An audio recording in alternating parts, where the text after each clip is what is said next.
In today's video, I'll be showing you the best way to get the most gingerbreads in Adopt Me, so let's get straight into it.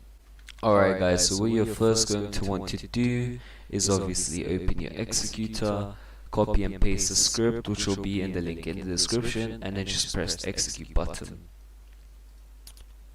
Give it a few seconds guys, and then it should automatically start giving you a bunch of gingerbreads.